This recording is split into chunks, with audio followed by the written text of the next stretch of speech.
All right. So today we have Vivek Chakrabhavi, who will tell us about generalized symmetries of non-SUSY and discrete torsion orbifolds. Take it away. All right. Yeah, thanks very much. Thanks for the introduction and also for giving me the chance to come here and talk about some results that we recently put out. So yeah, as Julius mentioned, today my talk will really be focused on generalized symmetries and more specifically on generalized symmetries of orbifold field theories that we can engineer via string theory. Now, there's a lot of literature on the case where we compactify in a Calabi-Yau and retain some supersymmetry. So today I'll try to expand past that and look at some non-supersymmetric theories and also some theories with discrete torsion. But we'll define these things and see how we go from there. Okay, so my talk today is going to be based off of two papers. The first one came out last year, and it was work with a former grad student here at Penn, Noah Brager, my advisor here at Penn, Jonathan Heckman, and Max Hubner, who was a postdoc at Penn, who's since moved on to Uppsala, and a follow-up paper that came out a few months ago with the same set of authors. Okay, so what are the kind of overarching goals of my talk today? Well, the big goal is to engineer interesting four-dimensional quantum field theories using the extra dimensions of string theory.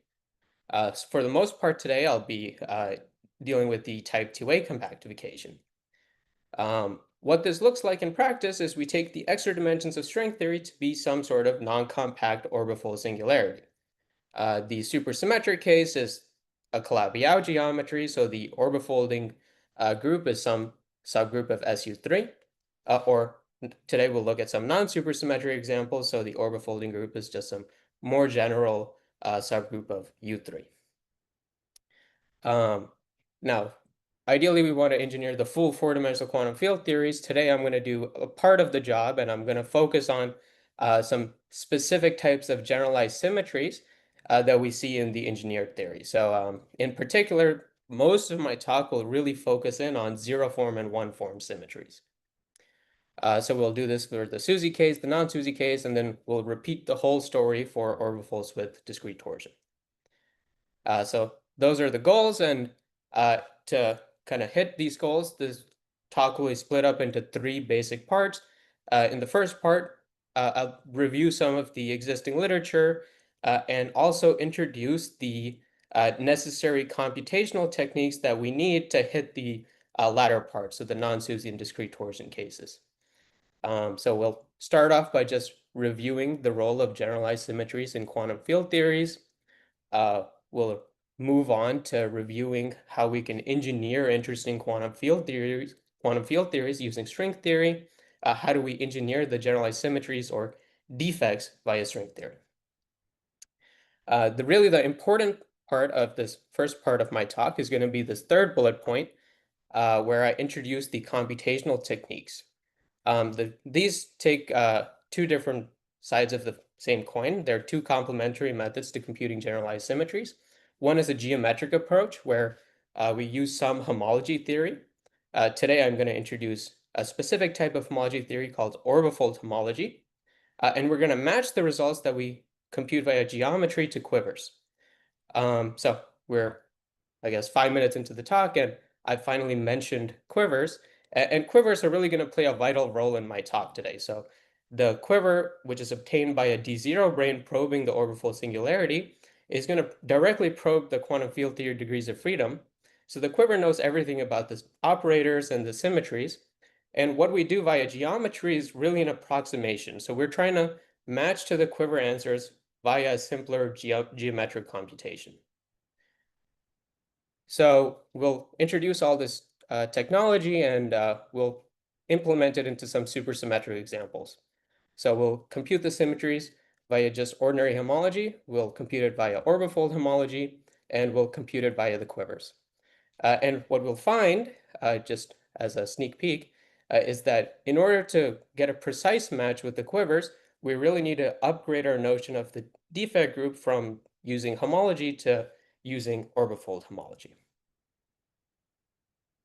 So now all of the computational techniques are going to be introduced, and we can start hitting the kind of orbifold backgrounds that we really want to focus on, which are these non-supersymmetric orbifold backgrounds, which we'll do in part 2. We'll compute an example where we do the symmetries both via geometry and via the quiver. Now, because it's non-supersymmetric, there are some additional subtleties. In particular, the geometry is unstable due to what's called tachyon condensation. So we'll address these instabilities in part 2. Finally, in part 3, we'll turn to orbifolds with discrete torsion turned on. I'll tell you what discrete torsion is and how you can compute these symmetries via symmetries and quivers, actually, entire quivers via a covering group procedure. And we'll do some specific examples. Okay, so that's the plan. Let's get started with the review right away. And we're just going to start with kind of a rudimentary introduction to generalized symmetries. So what do generalized symmetries do for us? Well, one thing they do is they present the notion of a global symmetry via a topological framework. So to see what I mean by this, let's consider a d-dimensional quantum field theory and a local operator in the quantum field theory, which I'm calling O of x. So let's look at this bottom left picture here. I have my local operator O of x, and I have another operator, which is called the symmetry operator. And what I can do is I can pass the two operators through each other, and the linking of the two operators in the correct dimension is giving me exactly the notion of acting on the local operator with the symmetry. So by giving this the notion of symmetry a topological presentation, this notion can be extended from just local operators or what's called a zero form symmetry to extended operators. So the first generalization to what's called a one form symmetry involves line operators, which I'm labeling by W. Now, again, you take some symmetry operator in the correct dimension and you pass the two through each other, and the linking is again giving the notion of acting with the symmetry. So this kind of generalization is the first step in what's called a higher form symmetry, and this can extend further and further. There are 2 form, 3 form, and so on and so on. But there are even more generalizations than this. So for example, you might have some non-trivial entwinement between the 0 and 1 form symmetries. This is part of what's called a higher group symmetry. Or you might ask if these symmetries and the operators corresponding to the symmetries under a composition satisfies some sort of group law. As it turns out, this is not always true. And this leads to what's called a non-invertible symmetry. And there are more and more generalizations. It's a rapidly evolving field, but here are just a few reviews that cover some of these generalizations. So that's symmetries. How does string theory come into play? And we'll just start with the usual supersymmetric setup. And the goal is to engineer some 4-dimensional quantum field theories by compactifying type 2A string theory. And the geometry I want to compactify on is this conic geometry. It's supersymmetric, so I'm just taking the Claviau, which means that the orbifolding group is some subgroup of SU3. The boundary space is S5 mod gamma. And the quantum field theory is right here at the tip of the cone. It's localized to the tip of the cone. So as the usual story goes, you consider the resolution of this orbifold singularity.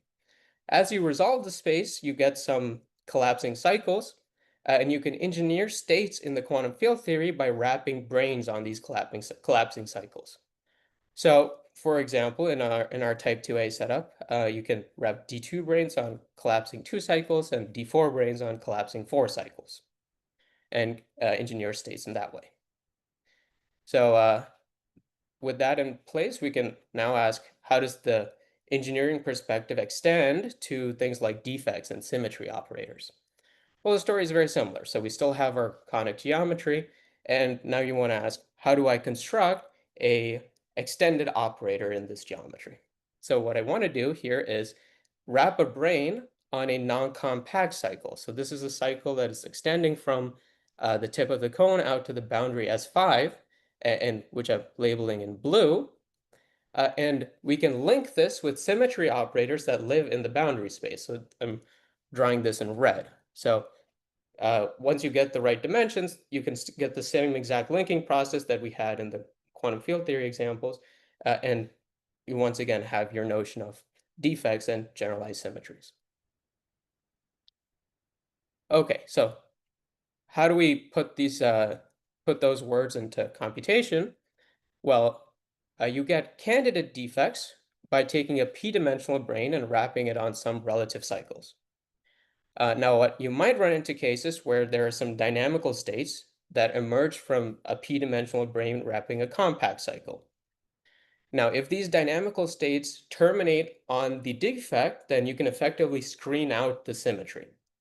So the defect group corresponds to what's left over after the screening process.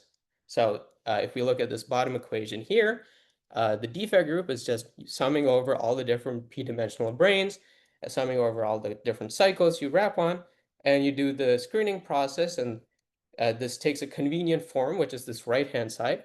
And so what you're really computing at the end of the day is homology groups of the boundary space. Now, you'll notice that I've stuck to homology in this whole slide.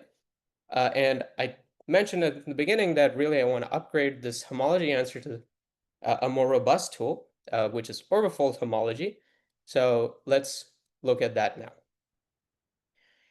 now. And orbifold homology is really the right tool to be using, and I'll try to give you some intuition as to why.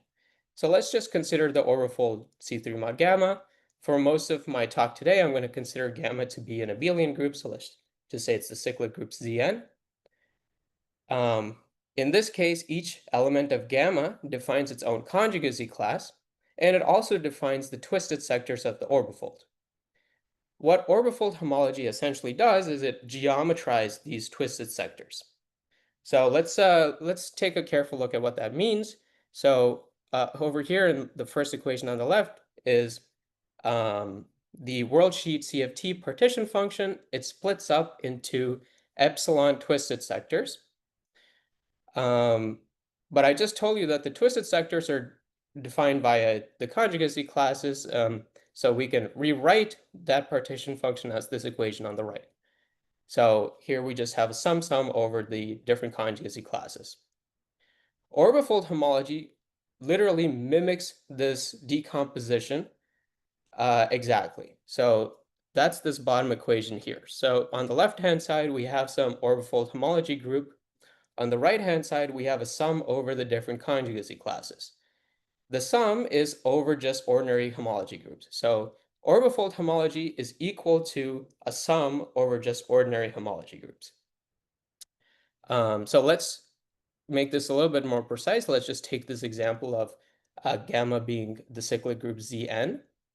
Now you have n different elements, so you have n different conjugacy classes. And each of those conjugate classes is going to define its twisted sector, and it's also going to define its own fixed loci.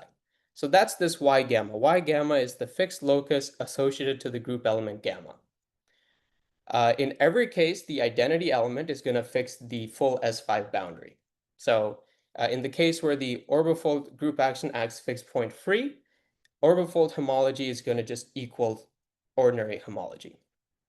Now, if you have some extra structure, so it's not fixed point free, you have other group elements that generate some fixed locus on the boundary space, then these Y gammas, you might have additional Y gamma. So the identity element is going to fix the full S5, but you might have other elements fixing S1s or S3s in the boundary space.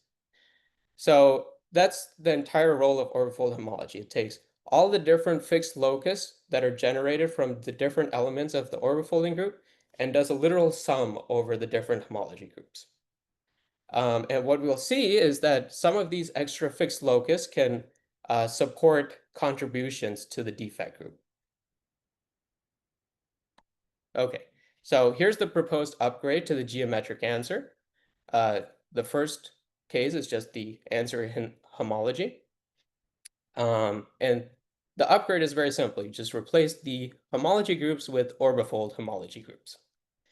And here I just want to point out that this is really just the beginning. This is a completely good cohomology theory from which you can use to define things like SymTFTs, for example. Why are you calling both DN? Is it the same in the end, or do you just use the same label? Sorry. So you're calling both the homology and the orbifold homology DN. Is that just by accident, or is it the same Okay, so object? the notation is a little confusing. I'm sorry. You're right. So the DN here, I'm just referring Yeah, to a defect group. The defect yeah. we'll see additional contributions in the orbifold homology case. Okay. So Sorry. the top and the bottom are not the same. No, they're not the same. No. Okay. That's just yeah. That's what I thought, just to clarify. Yeah. Thanks for the clarification. Yes. Okay, so all of this is going to be checked via Quiver computation. The Quiver computation is basically the law. It's telling us the correct answer all the time, and we're trying to match the Quiver answer via geometry. So how do we get the Quiver? Well, we take a D0 probe and probe the orbifold singularity. This directly probes the states of the quantum field theory. Loosely speaking, you get some basis of fractional branes and some open strings connecting them. And from this, you can extract what's called the Dirac pairing of electric and magnetic states. And it's been shown that this Dirac pairing is exactly what encodes the symmetry data. You can intuitively think of this as follows. By taking two of these heavy line operators and winding them around each other, and when you do that, when you do a full revolution, you can pick up a phase. This phase is exactly what's being encoded into the Dirac pairing. And then you can extract the symmetry data by taking what the co-kernel of the Dirac pairing matrix. This co-kernel is essentially doing the same role as the screening was doing in the geometric setting. Okay, so here's all our tools laid out. So let's just apply all of it to a simple supersymmetric example. And the first example I want to consider is this case where the orbifolding group is the cyclic group Z3 with weights 1, 1, 1. And what I mean by that is, let's say the coordinates of the C3 are x, y, z. Orbifolding by a cyclic group is going to the orbifolding by the cyclic group is going to hit each of those coordinates with a phase, and I'm saying the weights of those phases are 1, 1, and 1. So this is a well-known example. It's been studied in many contexts, and it's known that the resolved geometry takes this form. So in this case, in the resolved geometry, you have a single exceptional divisor, which is the P2. And let's just recall that we're considering extended operators here. So there's two types we can construct. So the defects are D2 branes wrapping non-compact 2 cycles, which builds line operators, or the dual D4 brane wrapping a non-compact 4 cycle, which can also give you a line operator. Okay, so what are the answers that homology and orbifold homology give? So what are the one-form symmetries in this case? So homology says we'll compute the homology groups of the boundary space. The boundary is in S5 mod Z3, and you get 2 copies of Z3. And just as an aside, these symmetries are corresponding to the usual Wilson and 't line operators. And orbifold homology, you enumerate all the different elements that generate some fixed point set.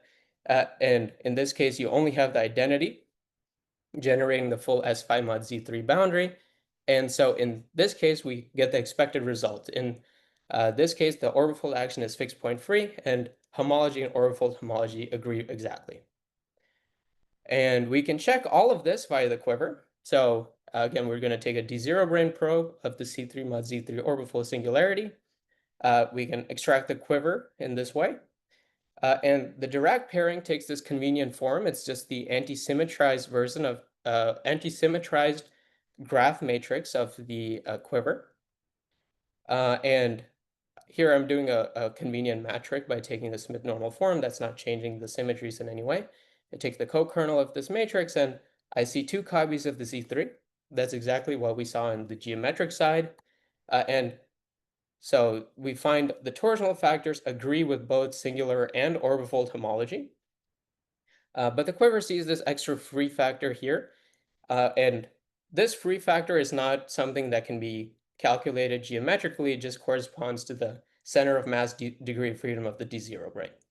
So right now we have perfect agreement across the board, and this should be expected because I picked a fixed point free action. So we can look at a more complicated action, so one that does have some fixed locus. And let's just look at the quiver answer first. Here's the quiver for this case. It's the orbifold C3 mod Z6 with weights 1, 1, 4. I do the same process. I get the co-kernel of the direct pairing matrix. I see 2 copies of Z3. That's my torsional factors. And I see some free contributions too. I see a Z squared. Now, one of the Z squared is the center of mass degree of freedom of the D0 brane, so I won't match to that geometrically, but the other free factor I should look for geometrically. So let's see what homology says. Homology just says to compute the homology groups of the boundary space. The boundary space is the S5, and you get some torsional groups. You get the 2 Z3s. Orbifold homology says, okay, you have an identity element fixing the S5, but you also have another element, in this case gamma 3 in the Z6, fixing an S1. So you compute homology groups of the S1, and that can either be a free factor or it can be a 0. And it's that free factor that you compute by the S1 that's giving you the extra free factor that's being missed by homology, that's being seen by the quiver, and now you can match it by an orbifold homology. In the quivers that you have, is there an associated superpotential? Sorry. So for the quivers that you get, is there an associated superpotential? They do, yes. So this example does have a superpotential. You can, but it doesn't affect basically this computation of the co-kernel. No, that's always the same thing. Right. So so then if I had two singularities that have the same associated to quiver but a different superpotential, then these two singularities would share their orbifold homology. They have the same orbifold homology. Is that a statement that's correct, or?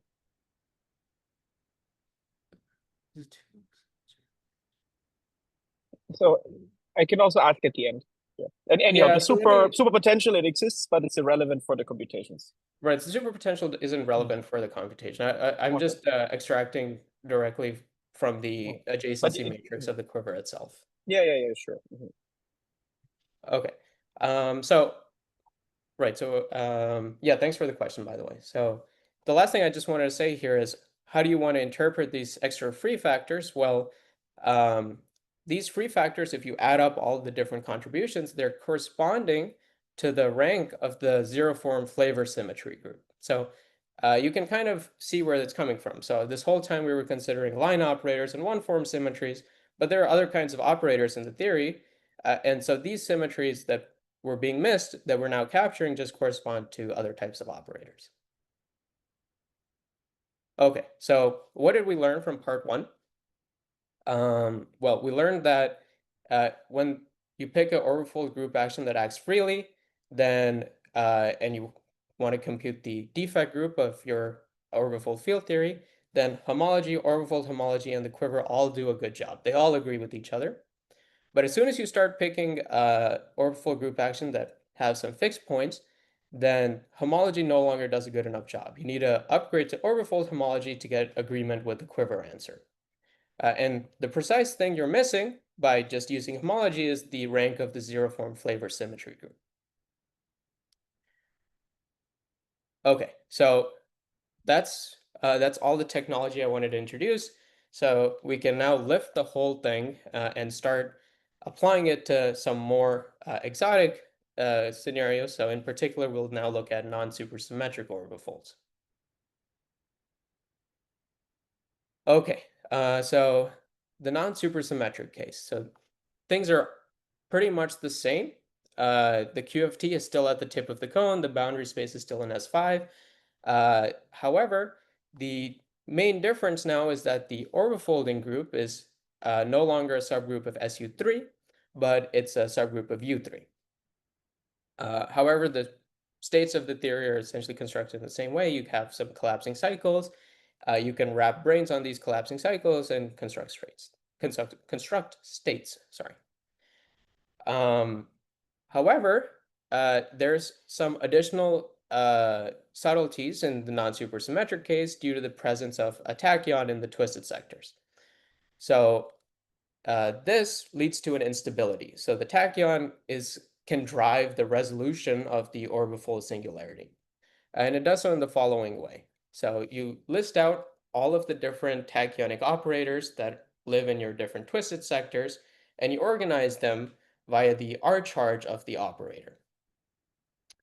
So you start with the most relevant tachyon. So this is the operator with the smallest R charge, and you resolve the singularity using that operator first. So that takes you from some time t0 over to some time t1. And then you move on to the next most relevant tachyon, so the second smallest R charge, and you drive the resolution using that operator, and so forth, so on and so forth. So this gives you a notion of a time-dependent defect group.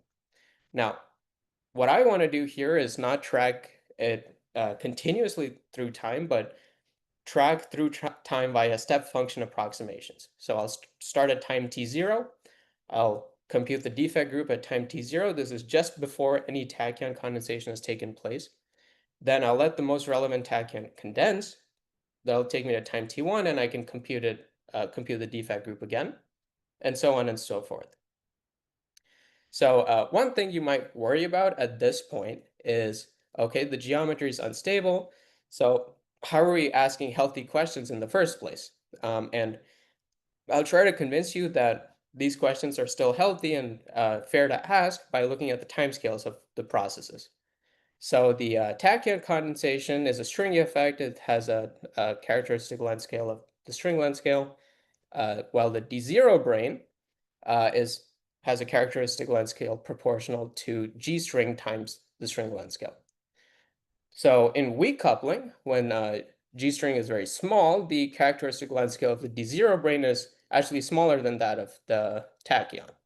So once again, the D-brane probe, or the quiver, is always going to be trustworthy. It's always going to give me a trustworthy answer, and I can see if we can match to that answer via geometry.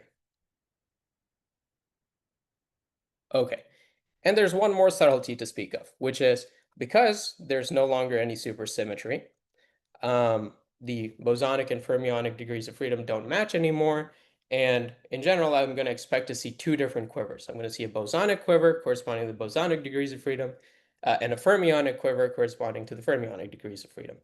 So two different quivers, two different adjacency matrices, and two different direct pairings. So at this point, you might ask, how do you know what to take to compute the symmetries, some combination, or one or the other? And in fact, I'll try to convince you that the symmetries are solely encoded in the fermionic quiver. And we can see this by taking the whirl lines of two particles and winding them around each other. So this is exactly what we did when we computed the symmetries via the direct pairing. So under a full revolution of the whirl lines of two of these particles, you see which one picks up a phase. So you can do it with a chiral fermion, and you notice that you do pick up a phase, but if you do it with a boson, you do not pick up a phase. And recall that this phase is exactly what's getting encoded into the direct pairing and what we're extracting the symmetry data from. So this is an indication that I really should focus on the fermionic degrees of freedom in order to compute these symmetries, and that, at least for now, I can ignore the bosonic degrees of freedom. Okay, so let's apply this to a non-supersymmetric example. And I'm picking a fairly exotic example just because it's kind of the example that shows all of the different features that I want to illustrate. So I'm taking the orbifolding subgroup, it's a subgroup of U3, to be the cyclic group Z9 with weights 8, 6, and 3. And here are the two quivers, the fermionic and bosonic quivers that you get by a D-brane probe. Of course, I don't expect you guys to memorize the quivers or anything, but you'll notice that the two quivers are definitely different.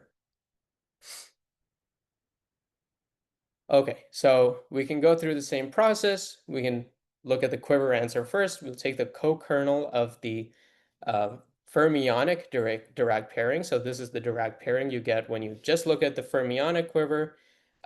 You compute that quiver, the corresponding adjacency matrix, you anti-symmetrize to get the Dirac pairing, and you take the co-kernel of that thing.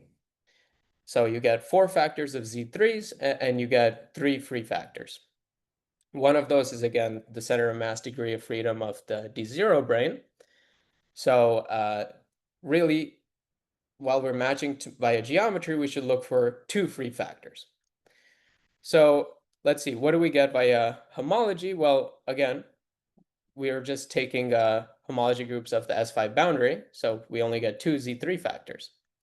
And the reason we're missing even torsional factors here is because there are additional fixed locus that support torsional cycles. So in this case, you have group elements gamma 3 and gamma 6 in the Z9 that can fix S3s on the boundary space.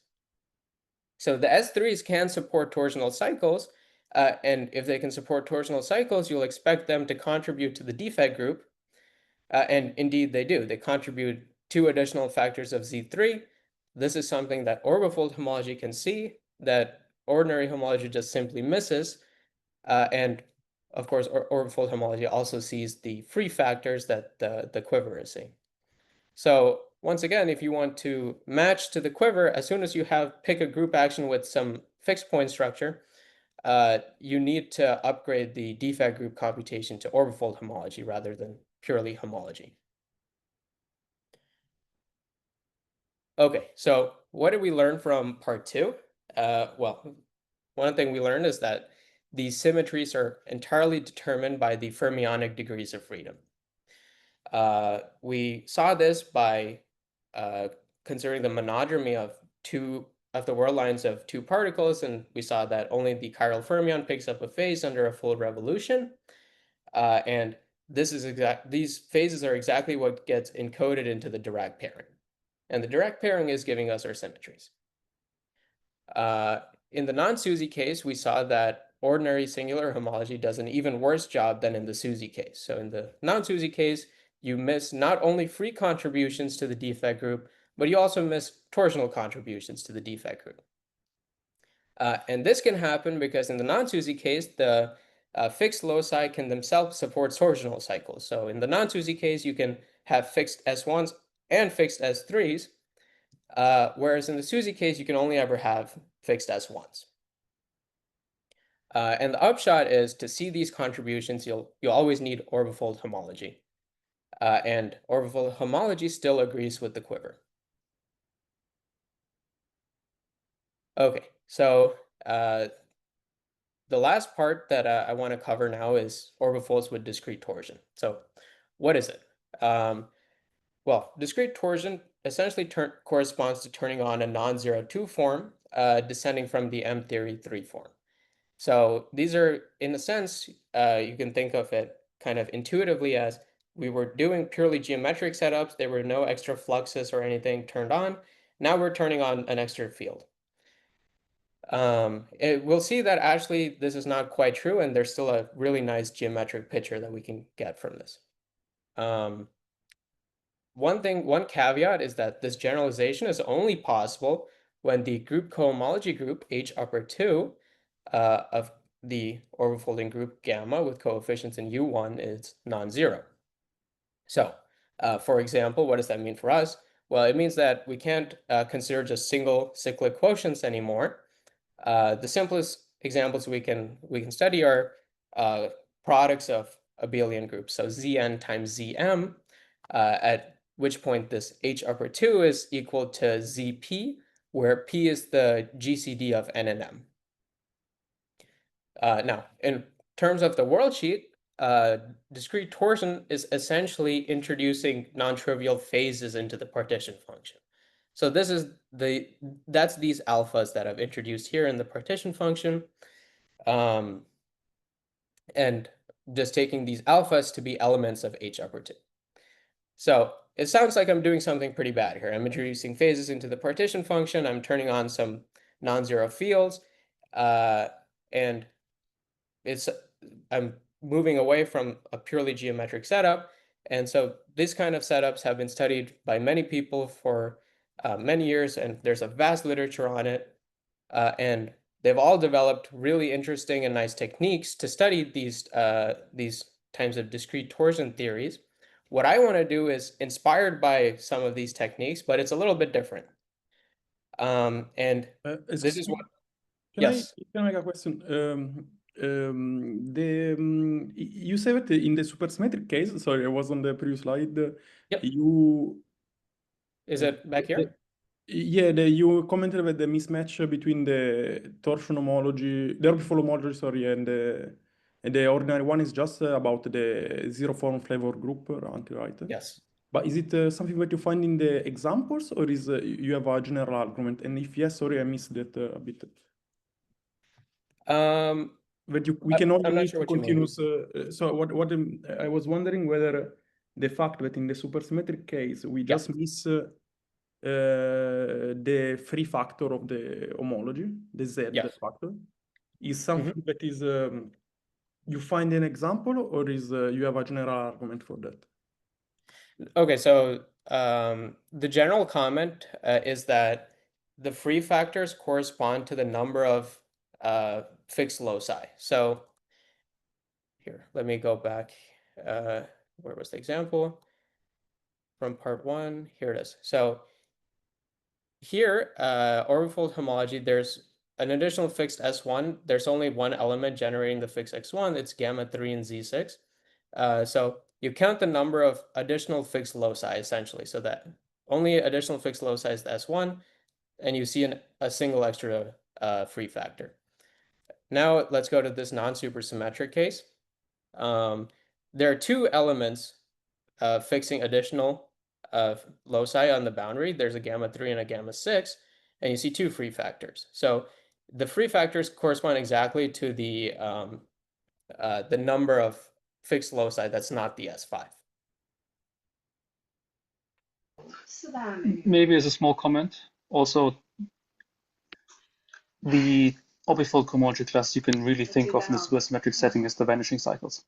So you're measuring the cartan of the flavor brane, which is the singularity which hits the asymptotic boundary, and so you just get it from there, and so there is that derivation. Okay, thank you. Thank you. That clarifies. Okay, yeah, thanks for the question. Okay, so how do I want to do this? Well, okay, so let's say I have some discrete torsion that's taking values in H2, so some element alpha of H upper 2.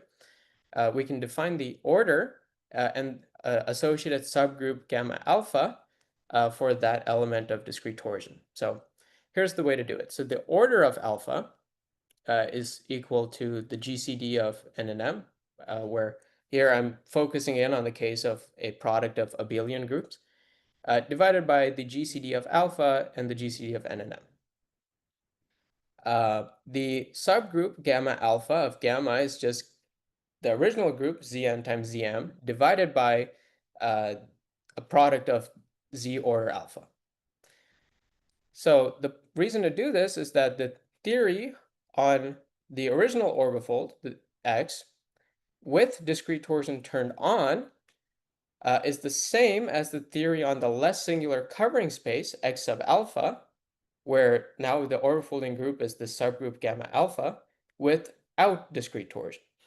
So this gives us a really nice computational tool. So the point is, whenever I consider a theory with discrete torsion, I can equivalently just lift to this covering space and compute things in the covering space without discrete torsion. You can compute the defect group, of course, but you can also just compute entire quivers via this covering space perspective. And one thing is it's computationally simple, and the other thing is that you can precisely match between geometry and quiver data now. So let's look at an example. So here's just some example I want to turn on discrete torsion for. It's the orbifold C3 mod Z8 with weights 2, 1, 5 times Z2 with weights 1, 0, 1. And I'm going to choose this example because it's a relatively simple example. There's only one choice for the discrete torsion. And the order of this choice of discrete torsion is 2. So, and I just go through this same perspective. I compute the associated subgroup gamma alpha, and this gives me the space in the cover x alpha equals 1, which is C3 mod Z4 with weights 2, 1, 1. So what's the point here? So I started with some complicated theory with discrete torsion turned on. I moved to the covering space and I got a less singular and a simpler theory without discrete torsion. And for the purposes of my talk, we can just compute the defect group in this cover space. And we once again find that geometry and Quiver agree. Okay, so what are the lessons from this this final part of the talk? Well, orbifolds with discrete torsion can be interpreted via a covering space perspective, where in the cover the discrete torsion is turned off. This gives a very computationally simple way to compute quivers for theories with discrete torsion, and it also allows for a very easy and intuitive match between the quiver and the geometry. And we used this data to not only, compute the generalized symmetries and show that they agree with the geometry, but we can also just use it to compute the full quivers. Okay, so most of my talk has been in the type 2A setting. So before I conclude, I just want to say some words about the type 2B setting. So the D0 brane probe is dual to the D3 brane probe system via 3 T dualities. Now in the supersymmetric case, these engineer 4-dimensional n equals 1 theories, or in the non-SUSY case, you get a tachyon instability that's interpreted as an RG flow. So these are still just non-supersymmetric and unstable field theories that are interpreted now as an RG flow.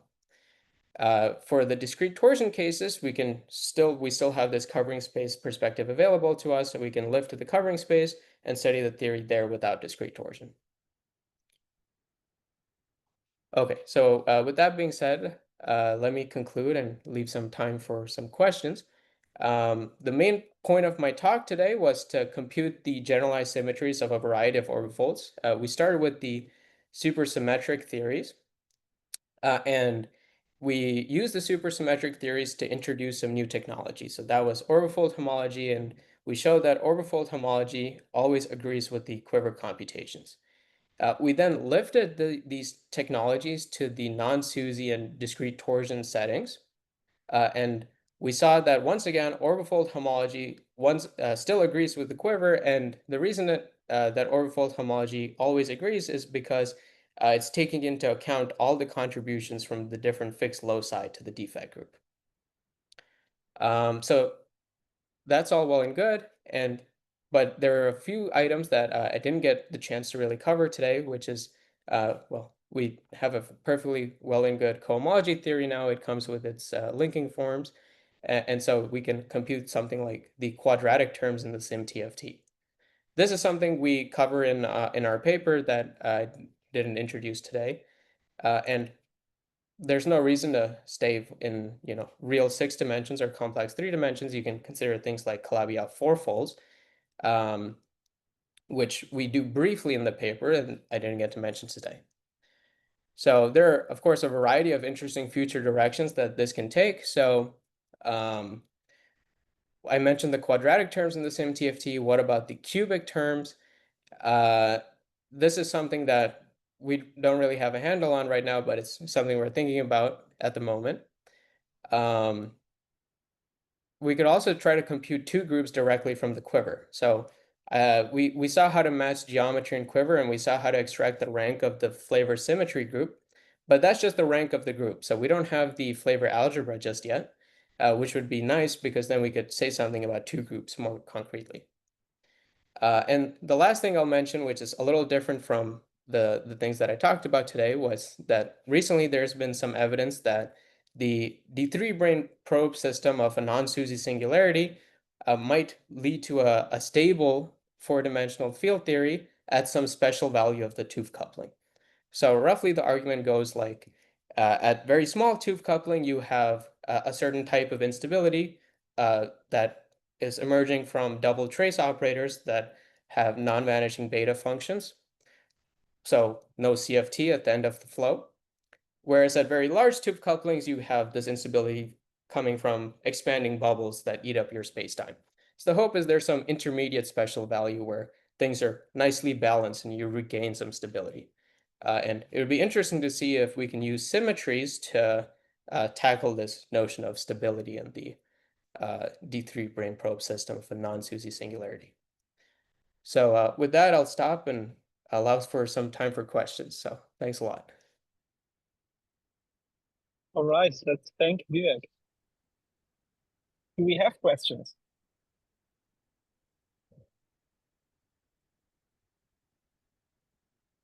So the talk was very clear. So right now you have always compared, or maybe not always, but that's the feeling I had, Quiver computations with the orbifold homology computations. But is like, can you, like, are there examples where Quiver is not known, where you can still do the other computation? Or, you know, is there like a use of doing the orbifold versus the Quiver? So Or like, what is the, what is the status of, you know, the two ways of computing? Right, so really they're complementary methods. So the way I interpret it at least is that really the Quiver is the one that we should really be trying to match to. So these are symmetries, they're carrying some D-brane charges, right? And so we're really trying to approximate these symmetries via the orbifold homology theory. So we could do it. I mean, I'm sure it could be applicable in many cases, but without knowing the like concrete answer from the Quiver, it's hard to just solely trust the homology computation. Oh, I see. Okay. The geometry computation is also straight up the fastest way to do it. You're computing the screened information rather than stepping through computing the full lattice and then doing the screening.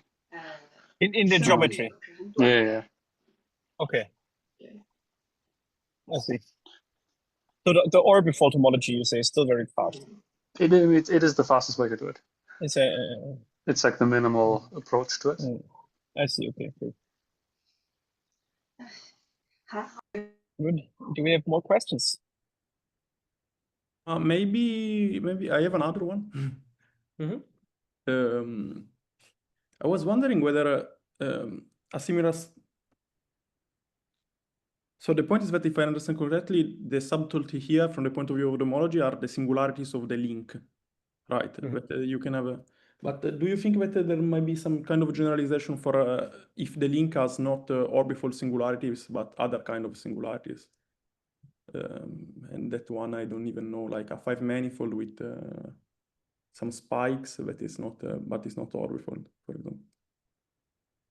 And also, like if in the usual construction, like hypersurfaces or toric or something like that, one can expect that the link is singular and which kind of singularities. So it's a very hard question, I think, but which kind of singularities, what is the best theory of singularities or link in the usual string theory, Calabi-Yau constructions?